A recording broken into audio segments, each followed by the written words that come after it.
How do we get the programs onto the Android? So there's this magic wire that we'll be issuing you your devices on tomorrow. And there's going to be a variety of devices for each team. It's going to be really fun. So basically, you get this wire, and this wire goes into your USB port and into this thing. And then just like today, when you run on the emulator, it says APK running emulators. There'll be another box under it that says attach devices. And instead of sending the app to the emulator, you send the app to the device. So what is the app, is the question. Well, the app is that APK file. So after Eclipse is done doing its dirty work, which is it's doing in conjunction with the Android SDK, basically it produces the APK file. I haven't looked into it. We can actually, or looked in it, I should say. We can actually try just for the hell of it and see whether we see anything interesting. So if I go to look at Photo Viewer, I'm going to guess it's going to be in bin. There it is. And let's see if it's actually... I am. See? I actually am. Aha. No, it appears not to be a... well, let's see. Maybe it'll open with an archive. No, it appears not to be a file that is interpretable by the Mac. I thought it might have been a zip file or something like. Actually, maybe it is. Let me just try one thing. Make a copy of it, and I'll rename it .zip, and I'll add it, and I'll try to open it and see what happens. Something good happened, but it didn't give me an error. Let's see. Yeah, right. Well, no, but I didn't zip it, remember. I just renamed it. So, hence that proves there was a zip file. So the question is, what was created there? Let's just check. Bin, Photo Viewer, zip. Oh, here it is. Yeah, here it is. It created this folder. Okay, so what I just did was I took a file called .apk. I guessed that it was a .zip file. I renamed it to be .zip, and I told the Mac to unzip it, and it created a folder. So we can actually look inside. And so this is the thing that gets delivered over to the Android when you start the app up. And there's the Android manifest. There's a mysterious file called .dex. Here's a security stuff, signatures and whatnot. Here's the resources, basically as they were.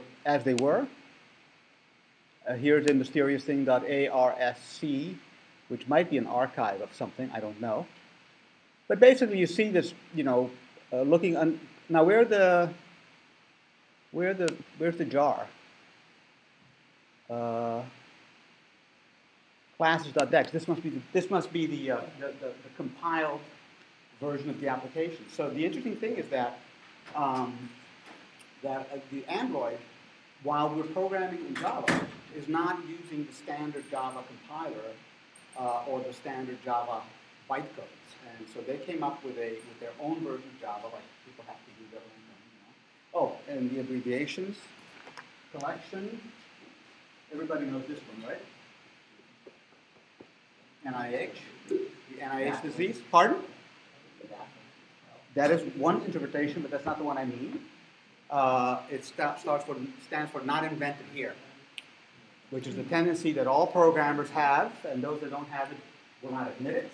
Like this guy had to build his own scheme interpreter in Java because he wasn't happy with the one. And now he's famous for it, but still. I had to build a blog reader, even though there were 100 other blog readers, but mine had to be better. That's just a disease. So these guys had to do their own. I mean, I joke. I joke because I laugh. I joke because I don't really know. They might have had a very good technical reason. The Java bytecodes that they have. What's the name of their Java interpreter? The JBS? No, the Android one. Oh, Velvet, right. Yeah.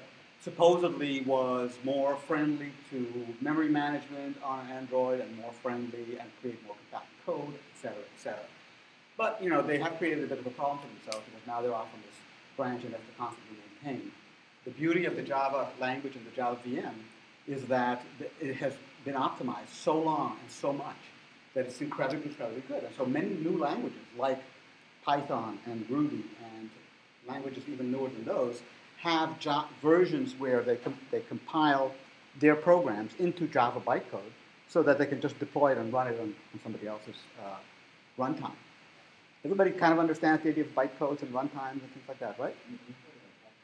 Yeah, sure. Basically, when people talk about a language being parsed into a bytecode or parsed into an intermediate form, it means that they take the source code, the .java file, and they process it, but instead of turning it into machine language, which is what we used to do in the old days, so that you'd have to build a compiler for Mac and one for Windows or one for Intel, one for whatever, they convert it to an intermediate form. And that intermediate form is really all you need to run the program. So you take the intermediate form, so you have basically Java compiler. Java C takes a file called star.java, creates a file called star.class, which then gets put into the Java runtime. Is the runtime the same for different machines? Yeah. They have different nuances, but basically yes. So, and basically then this is all you need, of course, to run Java. Okay. Anyway, so when we have this magical file called a .apk, it's always, first we take it as magic, and then we can ask ourselves, well, really, what's going on? And so you see, it's very easy. We tricked it, we opened it up, and you see the contents of the .class file, the .apk file. So the .apk file contains every little bit of information you need to get your application, no matter how complicated it is, onto a device.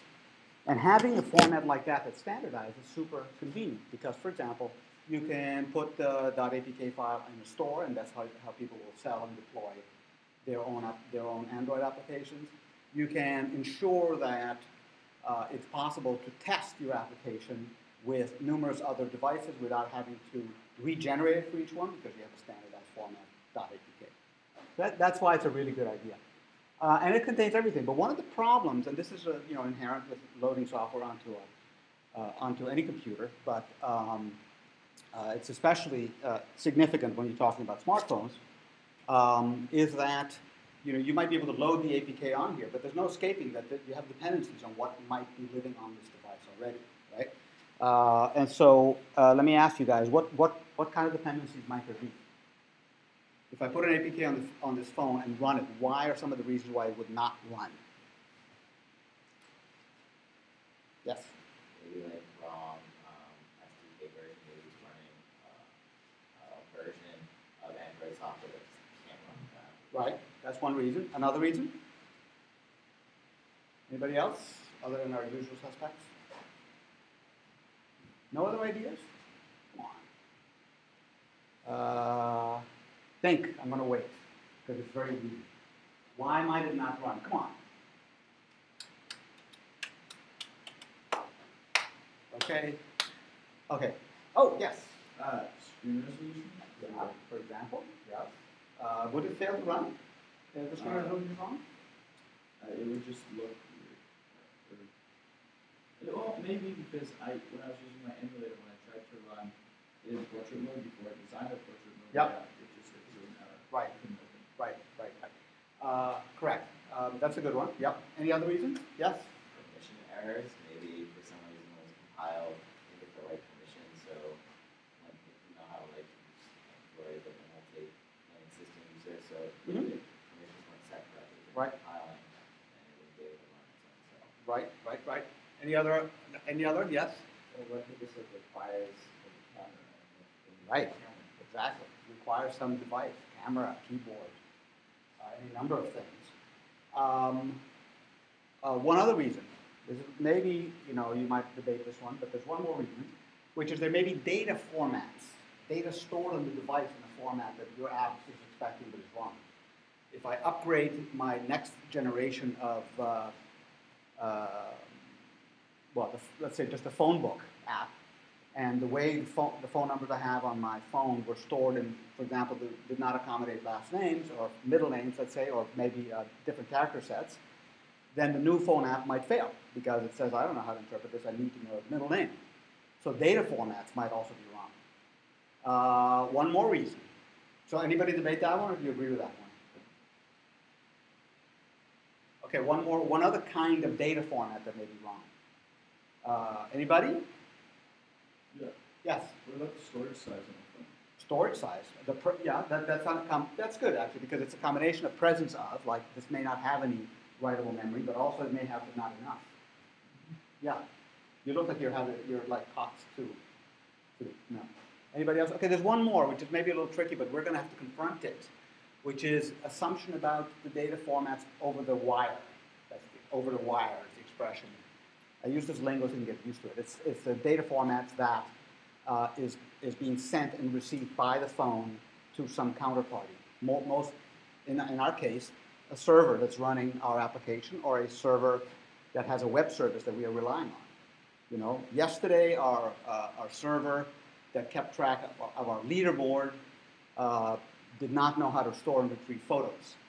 Today, our new version of the app is storing and retrieving photos over the wire. In other words, through protocols over the network. It says to the server, "Hey, I have the photo." The server goes like, "I don't know what you're talking about." Error, the thing fails. So dependencies on the data that is being sent over the wire and the capabilities of the service is being talked to in other ways. So there's a slew of ways. And did I leave any out? Does anybody think of another reason why the app won't run? Those are the ones I can think of. You dropped your phone. Yes. Absolutely. Yes. So I know that like, you can swap out activities. You can have like upgraded mail. Yep. So maybe you're assuming that you're using, let's say for example, like their basic mail activity, when in fact you have advanced mail. Yeah. And you're like sort of relying on it for. Actually, that's a good one. Yeah, that's sort of an inter-application dependency, not data. It's kind of an internal API. Yeah, that's actually very good. And these are not esoteric problems. I mean, when your app is being used by 1 million people, and you decide that by popular demand you now want to accommodate photos, and you want to put out a new version, you've got to figure out exactly what's going to happen in all the scenarios of incompatibility. New app, old server, because you can't upgrade the server before you put out the new app, or it's old app, new server. And in general, always, you have to accommodate those strange conditions. There's debate, which happens. Okay, so the way that a condition like that with the server is accommodated is that people put a version, well, in general, these problems are the typical tool to solve this or to address this problem is version numbers. So that means the data on disk or on memory and persistent data can have a version number. Obviously, software can have a version number. An API can have a version number. Data over the wire can have a version number. And then you get into a concept called version negotiation, which is, I know how to read version 3 and 4. What do you know how to talk? I know how to talk version 4 and 5. Let's do version 4. It's a back and forth process. Now, the odd thing, that's one way to handle it when you're talking about a communications process. The odd thing about that, of course, is that you have to have anticipated that problem when you did version 1. So you have to decide that maybe you might have to decide that even when you do your very first release of your app, that somewhere in there you mark its version, not only its version as 1, but the version of the protocol or the format that it uses with its service that's being talked to over the network with a version number. So you can discover, actually, that you're talking to a server that's old, or you're talking to a server that's too new, and do something about it. And then you have to think about what you want to do about it. How do you fail? Do you fail by saying, sorry, it doesn't work? Or do you fail simply by, not sending the photos the client app, the app on the phone can't handle? So this is a very complicated problem, and I'm just giving you some ideas about how people deal with the problem. It's a very complicated problem, and like anything in building systems, I would say that it's, it's often the case that the amount of work, architecture, design, coding, testing, and fixing bugs that you put into an app dealing with edge conditions, errors, exceptions, problems, is half or more of the effort you put into building the app. So, and it's, of course, the least fun necessarily, but it becomes fun when it leads you to being able to have 1 million users. But anyway, so all that's bound up in this question of this APK file. Now, I think for us, the things we're going to have to deal with, obviously, is facing up to the different types of devices we may be talking to, their capabilities, do we require a keyboard, the size of the screen, the dimensions, and so on. And we're going to have to deal with the capabilities of the server, at least in a basic sense, to allow, basically what you'll end up being, what this allows is the things, you remove the requirement, which is not a realistic requirement, of having to update everything at the exact same moment. If you could update everything at the exact same moment, you wouldn't have this problem. But once you have people running around with their phones in Russia and not connecting except for when they get back here, then you're going to have the case where the application is old and the server has been upgraded. How do you deal with that? Questions about that topic? Okay, pretty clear. Okay, so what is an application on the Android? Basically, I happen to think of it, in terms of architecting, design, and sort of thinking about how to put it together, as based around the activities. The activities for me are the most important thing in terms of thinking about it, because that sort of sets the flow of the whole app. I mean, one thing I'm going to touch on is that in a moment, is that like on Windows and like on Mac and like on just about any modern operating system, and don't forget, it's easy to forget, you have a whole whole system in here. It's a whole Linux system. It has a shell prompt. It has a file system. It has networking. It has video editing. It's like ridiculous, but it's all there. Like any modern operating system, your application, your code is not in control of the CPU. The operating system is, and it tells you when you can do something and when you can't. It calls you and says, it's time to do this, it's time to do that. And that obviously comes from the fact that we want the device to be very responsive, and we want to make sure that if I write an app that's badly behaved, that your app doesn't freeze and die.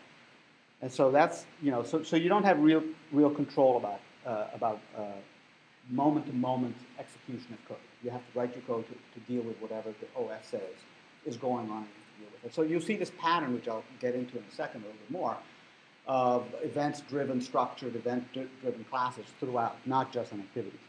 But I kind of start with the activities, because from the activities give you the top-level structure of your app, and then from there come the views, which tell you about the way the screens are laid out, and we'll get into that more as I go along, and also in a subsequent lecture.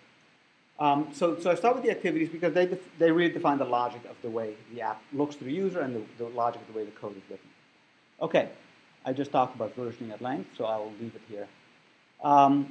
So in games with animation, like the giraffe game has, you have to be a little bit more clever than the straightforward way of writing to the screen, updating the data, getting input, looping around, updating the standard game loop, which we'll get into in a subsequent lecture, because you can't just take over the CPU and just run it. Now, there's well-established techniques which we'll get into how to do that, but unlike if you were writing a game that you were running from the command prompt, not on a Windows system, and you wanted to just take over the screen, you could just literally, draw the screen, take input, update the state, loop, and do it again if the game's not over. On Android, as it would be on any other system like Mac or Windows, you have to do a little bit different because you have to accommodate the structure of the way events are handled on the OS. Okay. In general, I mean that's a point about the game loop, but in general it's true. And how many of you have ever written programs on a windowing system? Probably most of you, right? Like a swing or something like that. Who hasn't? Okay. So the programs you've written have been on what kind of run? The command line programs that just printed out stuff on the command line? Yeah, pretty much. Pretty simple, complex. Right. But the concept of an event being, being told when things happen, your code being called by the OS to say it's time to do this. Have you run that? Okay. Well, so you'll have to get your head around this. It's not particularly hard, but what it really, one of the key things that you learn is that when you're called by the OS, and when I say side point here, when I say called by the OS, what it means is that I wrote a class that followed a certain pattern with a certain set of methods that are mandatory, and I'll get into it in a second, but that looks something like this. A certain set of methods are mandatory, and I give that task to the OS. It's going to call each of these methods when something happens, and then I do something, whatever the spec says for that particular class. That when you write those handlers for different events, that your obligation is to do them quick and to not do anything that might tie up the CPU for a long time, because while it's a multi-threaded operating system, you will interfere with the updating of screens of other apps or regions you don't have. So when we see the volleyball or the beach ball circling and everything's frozen, what's going on is something has grabbed hold of the CPU and is just running in some kind of a process and not returning control to the operating system, which means that the screen can't be updated. So when the thing locks, that's what's going on. Okay. Okay. Let me do a quick little side point here about. I'm making this up, so I hope it isn't clear. But when we're working with web apps, we talk about this scheme called Model View Controller, which is a particular kind of architecture, which, just for curiosity, anybody here heard that buzzword? Okay, Chuck? Yes. Okay, one. But basically, one of the principles there is this term, the model of the app, also called the domain model. And this, what I'm going to describe, has implications in good object-oriented design. It has implications in testing. It has implications in code sharing. So it's a very fundamental idea. And the idea is this: to think about whatever the problem is that your app is trying to solve, forgetting about the user interface, forgetting about Android, just think about it conceptually, and try to enumerate those things, those objects, those classes that are the fundamentals of the app. And by the way, if you're taking notes on your computer, great, but I always get nervous thinking about Facebook and Twitter when I see all those computers open, so if you're not taking notes, then please close it.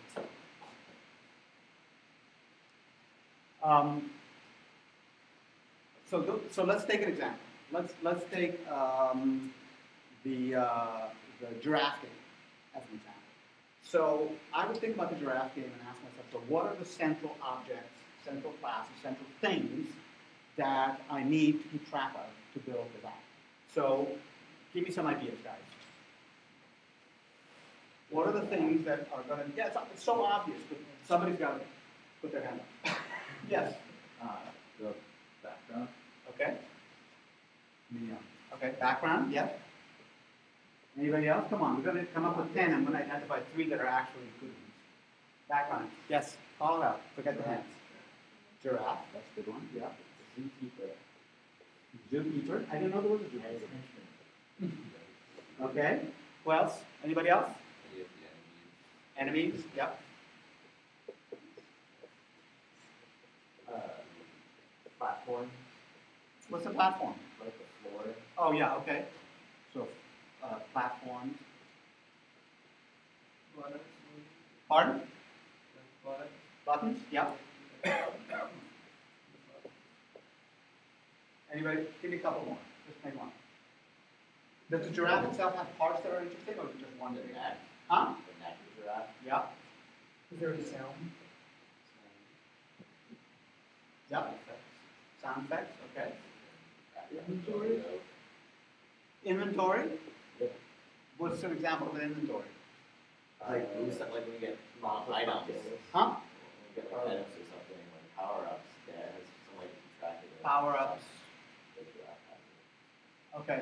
So I would so these are some of the classes maybe that you'll have, right? I make a distinction. I try to make a distinction between all the classes and the whole model, everything that's a class, and things that are part of the quote-unquote domain model. And the difference, let me just say, I would say this is not part of the domain model. I would say that this is not part of the domain model. And perhaps things like the background and the platforms are Yeah, they're all part of the domain model. So it's a subjective thing, but the difference I'm trying to cast is between the things which are actually part of the user's mindset and the things that are the plumbing that makes the game run. Now, you notice that you could implement all these classes, but let's focus particularly on the domain model. If you're clever, you could implement a lot of the logic of the game with all these classes without writing a single bit of code that does any user interface. And what you would be doing is to try to capture what this thing can do or can be done to, and capture those as methods on the thing. So let's just take an example. What can the giraffe do? Can you jump? Bend. Huh? Bend. Bend the neck. Run. Yeah. Move. Yeah. What else do we need to know about the giraffe? Where it is. Where it is. Yeah. What else? Hit points. Hit points. Yeah. And once we talk about the bending of the neck, I guess we have to know its neck position. And once we know about the neck position and where you are, we have to think about the metrics, the coordinate systems that are used to measure these things. But you see, you could write this whole giraffe class without a width of Android code. And I argue it's a really good idea to do that. And you could write this whole zookeeper, or maybe it's a bigger group of things called characters, and it's just one of them,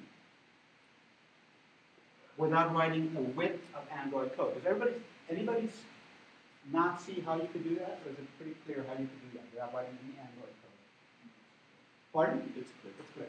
Now, if there's an example in the book which which I refactored into the scheme, but I don't know if I'm going to get to it. No, I'm not going to get to it today. That shows how many of the examples you get out of the books are very badly structured, in that they have Android code mixed in with the domain model. I think it's a really good idea to do this, and once you've got these domain model elements defined, now they become things you can act. And by the way Tim wrote the programming assignment is exactly that way. A lot of the code knows nothing about what's going to display, so you can display, and we may actually talk about it, changing the display from a character based on the terminal to a Android app, because he's bundled all the logic into a domain model. And so this is something, actually, when we look at your homework, we're going to grade and give you feedback based on it. So pay attention to this, because it's really important how to get into it. Once you've got this structured correctly, now you can separate out from this the things that have to do with the user interface, and you can separate, i.e. the display of how does a giraffe look, where on the screen does it get displayed, all that stuff can be totally separated. That's one thing you can do. The other thing you can do is you can separate how does the giraffe or the game react to events, to the user clicking on the touching the screen or dragging and so on. Another event is the passage of time. How does it react to the passage of time, right?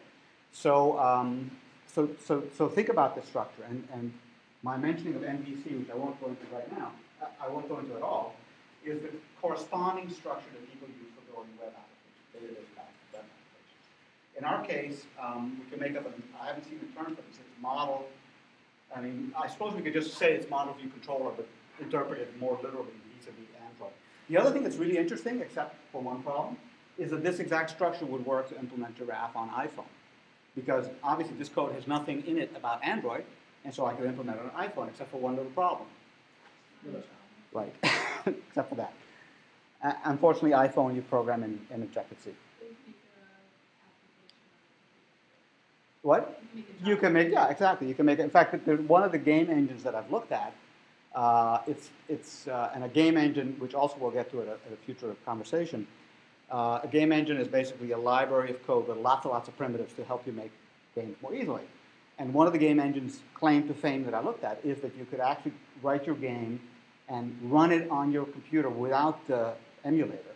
So basically, they have a swing-based alternate universe of display capabilities and interaction capabilities. And the reason that's good is because, in theory, I didn't take it that far, is that you can get it's quicker to launch, run, try, experiment with it. But it's a real problem because, as we all have already seen with our tiny little programs, starting the emulator, working with it on the computer with a mouse is not exactly ideal. Okay. So anyway, so keep in mind this approach, and as you guys design your homework and as you guys design your products, you know, try to apply this. We'll talk more about it. There's a whole, actually, I think we're going to have time for a whole, much more in-depth discussion on this exact point. I think it's quite interesting. Okay, but other than activities, there are other things that are available to you as well. And the three other ones that are at the sort of the same architectural level as activities are services, content providers, and broadcast receivers. I'll do them in reverse order because I think that's the least interesting. Well, first of all, what they have in common is that these are all objects that are based by subclassing an existing Android class and by responding to events. So you basically declare them to the operating system, say, here it is, here's the class for my broadcast receiver. You're obligated to make it respond to the set of events that a broadcast receiver needs to respond to, and then you wait, and the OS will give you a prod when it's time to do something. So a broadcast receiver is basically a notification handler. So it's, if you want to, for example, like the Happy Sad game, you want to display something when the server says that it's a push notification kind of thing, then you would write a broadcast receiver for it, and it would be launched, instantiated, and launched in a certain way at the moment at which the OS decided that your notification happened, and then you could do whatever you want to do, display a box, whatever else. So that's what a broadcast receiver is, to receive notifications from the system. Also things like, you know, powering off, like you have to quickly say things because the thing's running out of battery power. And it turns out there's a whole lot of these kinds of events, and so you often will find yourself, if you want to build a really robust application that deals well with things like the phone, you know, the network is down, can't make a connection, battery's running out, things like that, then you end up writing one of these broadcast receivers, and they get declared in the manifest.xml like everything else. So you say, here's my broadcast receiver, here's the class that implements it, and when your app gets launched, when the user clicks on it, then the OS will know where your broadcast receiver is and know to instantiate it when it's necessary. You see why that manifest.xml file is kind of the root of the whole system, because that's where you declare the bits and pieces that build up, that form your application, and you declare their characteristics. That's also where you talk about the capabilities of the Android that you require. You talk about the privileges that you require. So if you require the ability to use the GPS, then the user actually can, I'm not exactly sure about how this works, but I'm going to just speculate that if your app requires the use of the GPS and you buy it from the app stores, that's not your own app, then before it runs, it's going to say, is it okay for me to use the GPS? So that's how that business works. So whenever you run an app for the first time and it asks you permission to do something, it's because that permission information was found in the manifest.xml. Okay, next one, content providers. Now, I'll leave it for another time, or maybe just for self-discovery, about how the security system works on Android. It's, again, quite elaborate.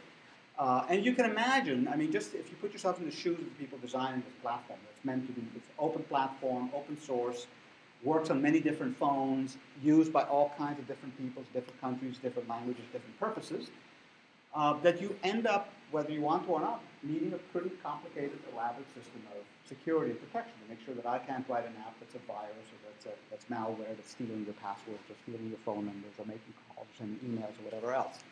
So it turns out that each application is pretty siloed. It's pretty much controlled to not be able to reach outside of its own world. And without getting into file protections, directories, and all that stuff, which all exist, the basic starting thought is that your app is in a box that it really can't get out of without the permission of the user. So content providers are another important type of component in the system that allows you, bless you, to abstract out the act of storing, reading, updating data in some persistent storage. That persistent storage may be obviously a database. It may be the file system. It may be some other application that's acting that way because it's storing it in some interesting way, like over the network. But the key is that it creates a top-level abstraction for persistent storage of some kind that exists in a way that can be accessed by other applications. That's the key. So the phone book on the Android is a content provider that is declared to have certain capabilities, so that you can write an app in your app, you can allow your app to access that content provider. Okay. You'll see in some of the examples we do in the next few days how to build a content provider. It's very simple, but the key of it is that you need to do that if you want to allow your app to be accessed by, your data to be accessed by other apps. Otherwise, you're sort of in your own box. And finally, services, which are like Activity except without a UI. That's basically what it is. So it's a way to create a self-contained, separate bit of code that's doing something on your behalf, but does not have a user interface. So it's more than a background process because there are smaller, lighter weight things. In fact, I have a link there for doing simple background processes. And the question about whether you should use a service or use an async task is kind of dependent on the case by case. And you know, you'd have to study that to figure out what to do. So it's not like if I have a background task, I must have a service. It depends on other factors. Okay. All right. So let's pick an activity from one of the games. So you guys did your paper prototype. So I mean, I could just let's pick one that we have. So who's got an activity that has some interesting behavior that you want to describe? How about fashionistas? Huh? Yeah. I guess. Pick one. Well, we have one that accesses the wish list database. Okay. So just if it's simple, just tell me. Otherwise, I'll give you the pen to draw. It's we have or in our normal we see a wish list. Yeah. Add to wish list. Yeah. And from there, I think we decided we were having a conversation with that the pop-up menu says it's adding wish list. We have to see a wish list. Yeah. And we can either see a wish list or go back to the beginning. Okay. So that's if you see your wish list, what do you see? You see a list Yeah. where there's a small icon on the left and then a small description in the middle and then a pie. Is that what it's saying? Yeah, and then the bottom right, the description.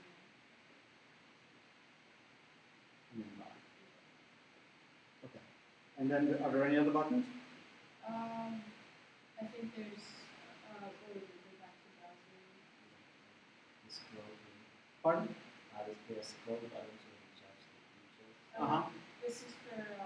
wish list, not Oh, so there's other buttons on here. I mean, it's typically. This is it, yeah. That's it. I think buy links to the web page. I'm pretty sure we have another back button on the bottom left. That brings you back to browsers. Okay. Close. I think it's good enough for our purposes. So we got an activity, and remember that the activity is going to correspond to an instance of the activity class that's declared in your manifest.xml. So the question is, what happens when what happens to your activity as life progresses on your phone? And it turns out that it's actually pretty complicated, again.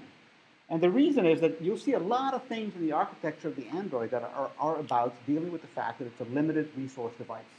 Okay? So you want to use memory only when you need it.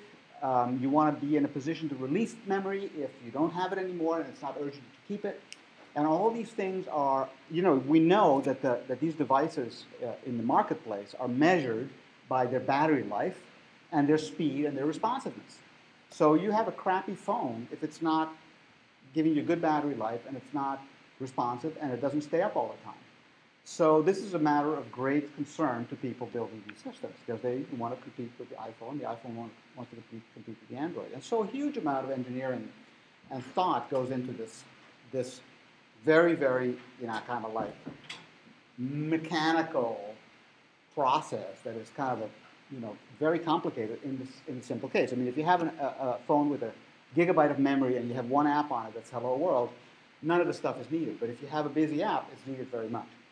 And so let me just go through the process. And there's two diagrams in here. I don't know which one I like better, so I put them both.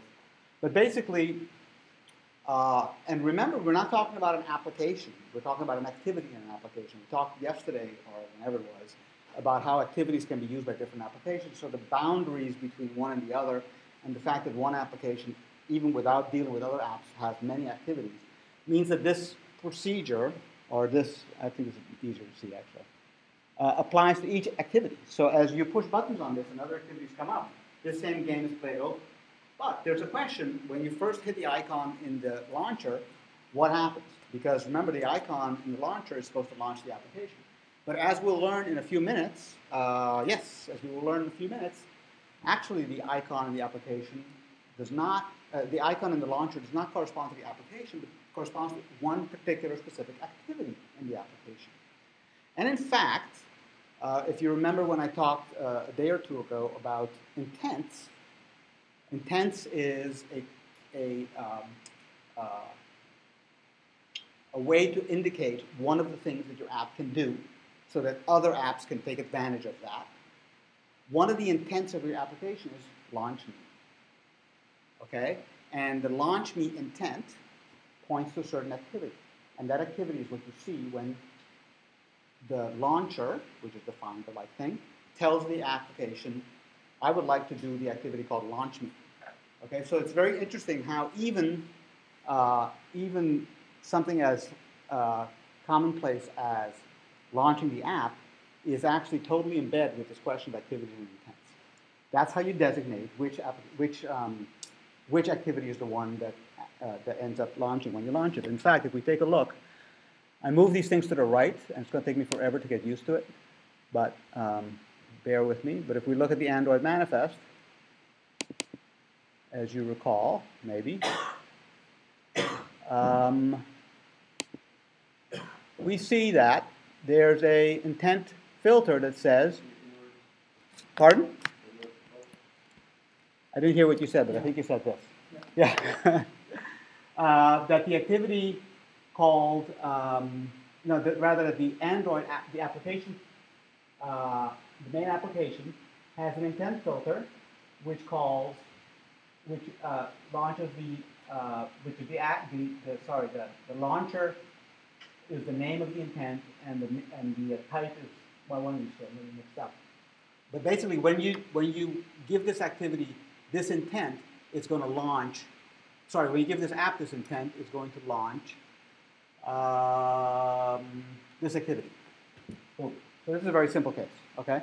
So the point is that if you look at each of your apps, your Hello World apps, all of them, they will indicate a launcher activity, and that is how, oddly enough, the icon for your application ends up on the launcher grid. That's how the Android operating system knows your app can be launched, and that's how it knows what icon to put on there. So when you look at in the launcher on the device or in the emulator, you'll see that icon appears because that's the launcher app. Yes, is that clear? I didn't think so. I'm glad you said it. So basically, here's the story, and it's just draw it out now. You have an application that has a bunch of activities like we discussed. They're all enumerated inside the manifest.xml. They all correspond to a class in Java. One of them, is designated as connected to the intent called launcher. Okay? So this one says the launcher intent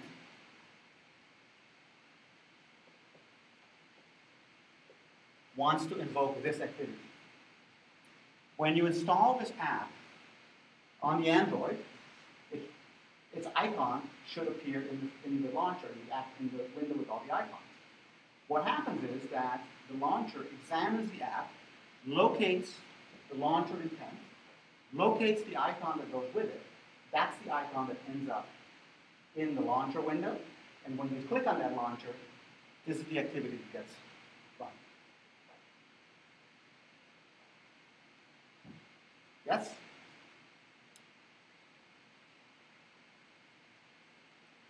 Yes? So if you want to change the starting, screen or whatever. Yeah. Yeah, right, exactly. Oh, okay. And here's the odd consequence of this.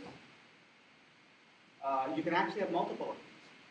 You could have two of these that are called launcher. And what would that do, do you think? You want to say that it was a Zoom launcher? Huh? Or a Zoom launcher? That could be it, but it's not, that's not what's going on here. What you, yes? Depends on the device. No? No, actually, it could, but Depends on the landscape. no. Well, you know what happens? You end up with two icons in the line. So you can make it act as if, sorry? Well, realize that this is making reference to main. That's main. So it's talking about a certain method called edular.hello step-by-step main. So it's a certain activity. So if you had a second intent, it could point to a different activity. Right. With a different icon, a different code, and different everything. But it's all under the application tag, and the application tag is where you specify the label. So if they're both under the same tag, it specifies the You're right. Okay, I take it back. I'm not sure about that, but I can almost be positive that there's a way to do it. But there's probably some incantation. But I know about the two icons. Wait, so this is the icon that appears on the app slip, right? Yeah, which they call the launcher. So you That's have the two lingo is different ones confusing. to the same app, right? Yes. So you could theoretically have Yeah. Yeah, you could. So if your phone book app, for example, your phone book app had a page to make a call and another page to send a text, you could have them actually look like they're two different sides of the same coin, have their own icons in the launcher. You know, also, for example, widgets, which have different grid options within the launcher, like 2x2, 1x1. And data in it. Yeah. And that could be similar to different activities that we started. Right. Oh, you mean, yeah, exactly, yes, exactly right, yes, yes, right. Would each processor, would each launcher have a different process ID, or would it still be running all under the same process ID? I have no idea. I wouldn't be surprised. I don't even know how many processes I use making applications. To be honest. I don't think that you really are forced to confront that too much. So I don't know. Anybody know? I have a question. Yeah. So technically, if you have them each going to different activities and they're each different pictures, it's kind of like the way of having multiple applications inside one application. Yeah. But just because they go their own activity doesn't mean they have to be at all connected. Right. I can't think of any forced connection between them, although, logically, they would tend to be flip sides of the same coin. So for example, I could have one app that had an icon for phone book, text messaging, and all of that, and all of it would be in there. Yeah. And I just install this one, and then I get all those icons. Yeah. I have to do some research to make sure there's no forced relationship between them, but I'm pretty sure they could be as independent as you want. Yeah. So what you're talking about how your phone tries to memory? Yeah. Like I want this app called like phone passcode, Yeah. and for some reason I realized random app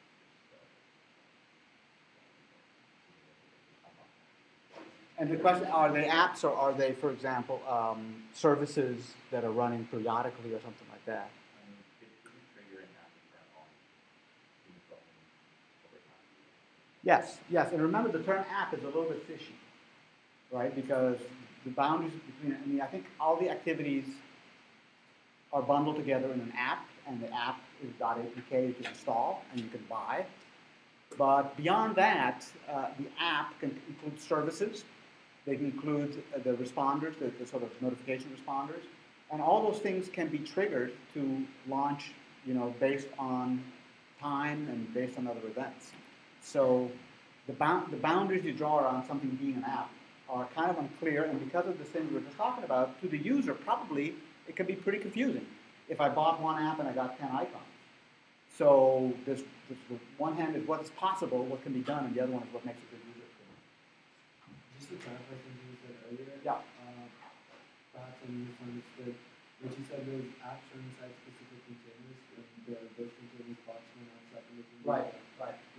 Does that mean an activity runs separately in the container, or an app? No, the app. That's a very good point. That would be one thing that would be helpful by having multiple activities launched in different icons. Because if you really want to do a lot of seamless exchange of data, also when you update it, when you get a new version, you get all of them, so that you get those advantages.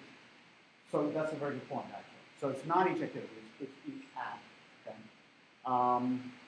I mean, one of the things to look at is that, like any operating system, the Android provides you a magical collection of toys. And they all have different abilities. Some of them have an intended use. Some of them can be misused. And you need to think about what your objectives are for the app and then see what toy you want to use versus try to use them all. Because a lot of people never use a lot of these things. Okay, I think time for a break. And then we'll come back to this. Yes, me too.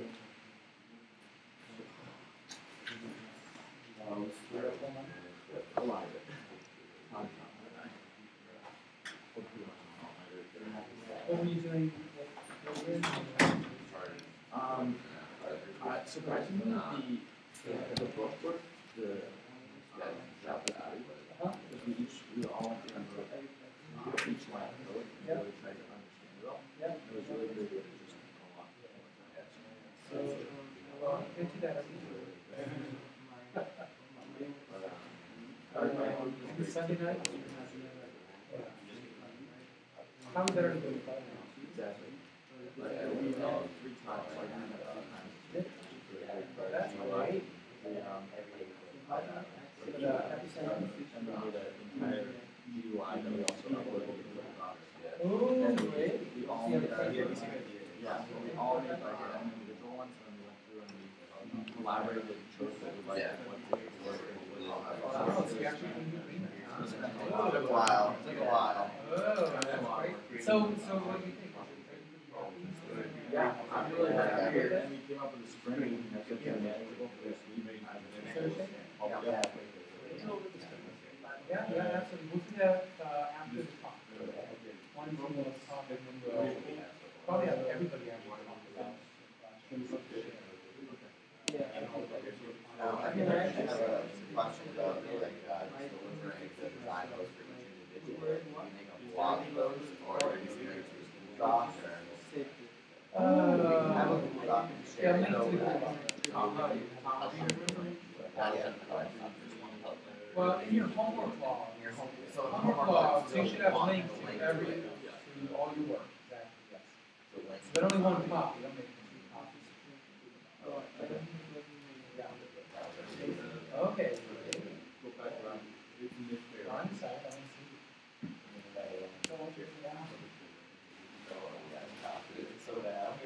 Now we'll go. I need to get some coffee.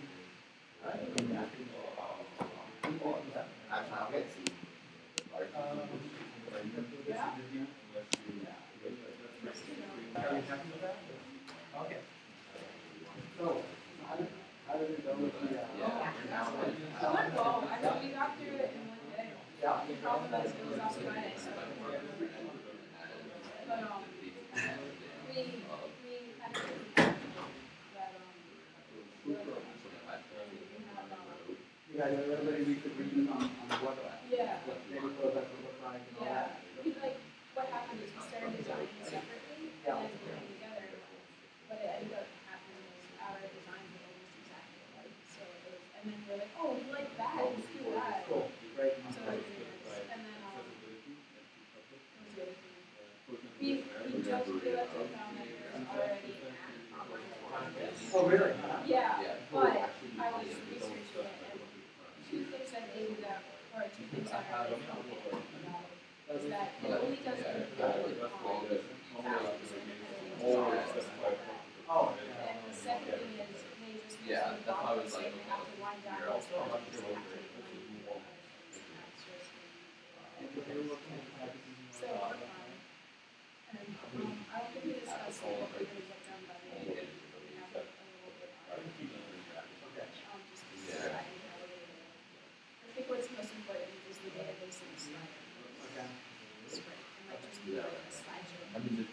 They're also really trying to figure out how to maybe light up to make it base and stuff like that. I think what's hard is that we have to figure out service.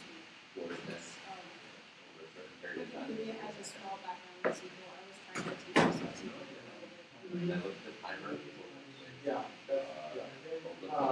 Because you want to store it as Yeah. not a certain, you have a server now, so a server. Not yet. But you do need a data source. Yes. So we said it.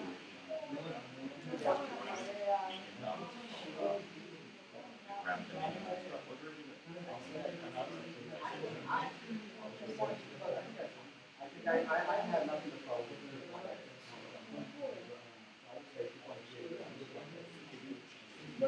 Yes.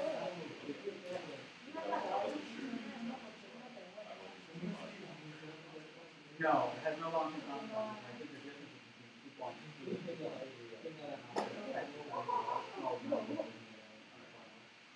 I think when I don't even know what version you're on the phone. I mean, they abstract themselves on their own. There's versions in it that text you like without knowing. The version of the phone on it, it's down to upgrade. And you just hope the app has it.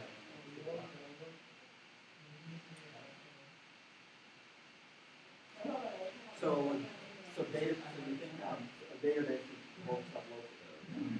At least for now. Yeah. And then later on we'll figure out the So- service. Yeah. I think you can learn database. Enough to do it. Enough to do it. The truth is, the SQL has a nice little wizard. I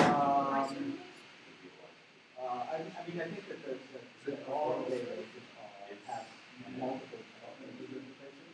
So it's just something that Here's the Yeah. I mean, I think the first thing to do is to decide, and then you decide exactly.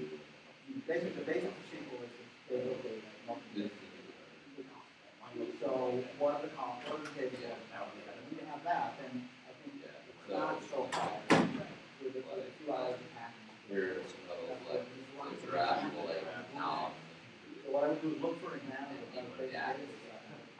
Alright, and that's on the Android. Yeah.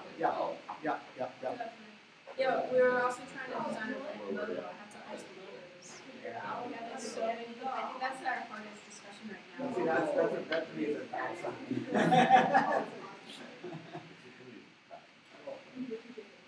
It's all about how we present ourselves as a fashion. Right. I think where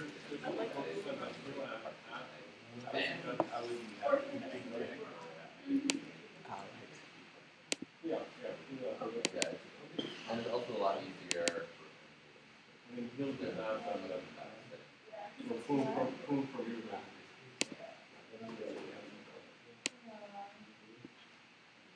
Essentially, here's what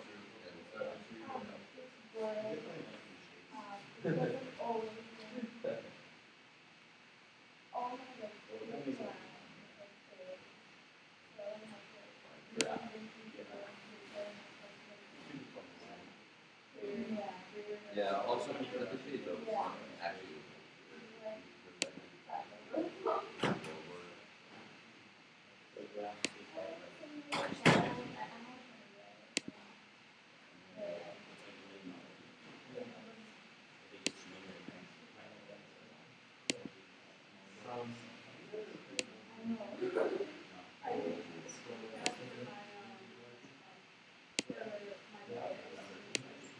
I think I did back to school. Not even 4 minutes. But I realized after I said it, I was like, I even won the code.